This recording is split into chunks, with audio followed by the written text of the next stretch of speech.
Hey everyone, the purpose of this video is to walk you through the basics of outlining. It's a type of writing that we're going to be using for this class that is similar to writing an essay. It has the same sort of structure, but it's not as complete as writing an essay.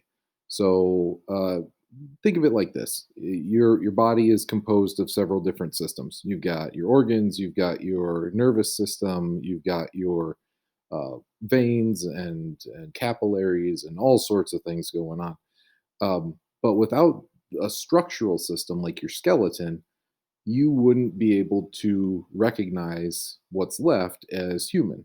The skeleton acts as the foundation of everything else and gives us general structure. In a lot of ways, an outline is similar to a skeleton, whereas an essay is similar to a complete human body. That being said, hopefully you can kind of follow my analogy as I run through the different parts of an outline. So let's go ahead and get started. Couple things to get us going here.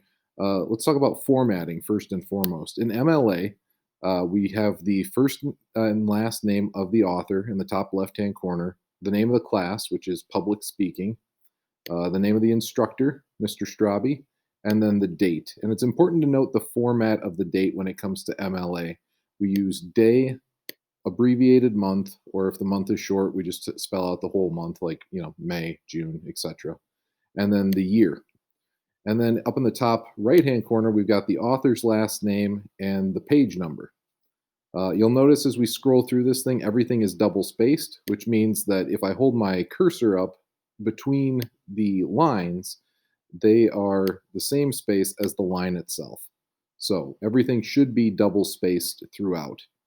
Uh, we go ahead and we start off with a title. For right now, we can just kind of leave that blank. We can come back to it. Titles are kind of like cherries on the top of cakes. They're decorative. They accentuate, but they're not critical to the actual substance of the piece. We do have two goals here, as you'll notice, a general goal.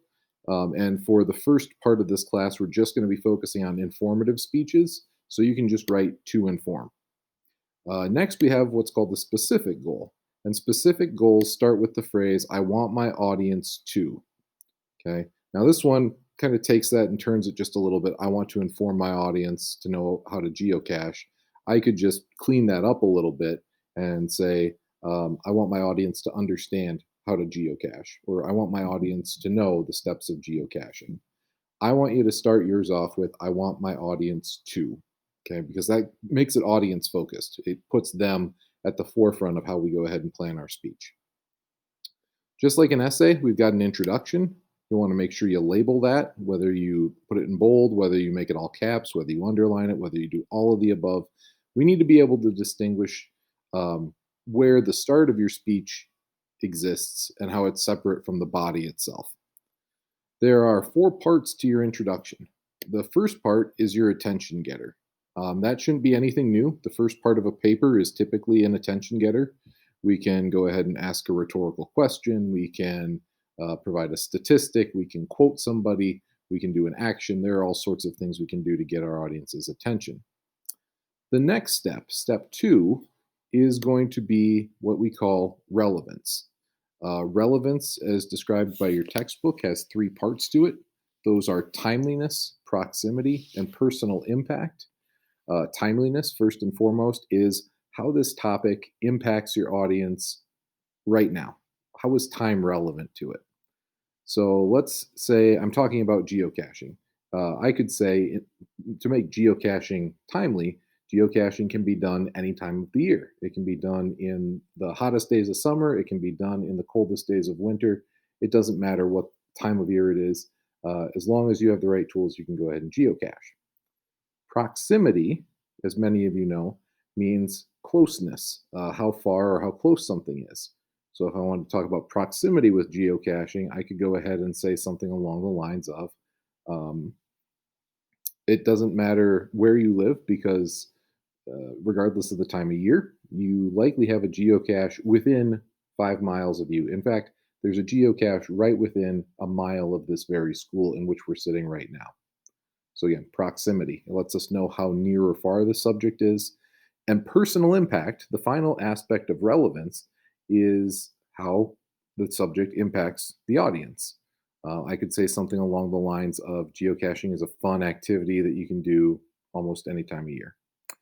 If we combine that all together, we might get one very loaded sentence, or we could get a couple, two, three sentences that combine all aspects. So, for example, I could say something like geocaching is a fun, engaging activity that you can do any time of year and almost any place. In fact, there's a geocache right within a mile of this very building. Notice how my step incorporates all three parts. Part three is going to talk about your credibility. What have you done to be an expert on this topic or even just become informed on this topic? So, usually we talk about our own personal experiences with the topic. I could say personally, I've been geocaching for over 10 years and found over 300 caches. I could go ahead and also talk about any research I did. So if I said I've consulted several different sources, including geocaching.com, that helps my credibility. The reason we include our credibility is to help the audience trust us, to understand why we should be accepting of the information we provide. And then the final step, part four of your intro, is going to be your thesis. Thesis statement is just like in an essay. In the case of a public speaking speech, it combines aspects of the specific speech goal.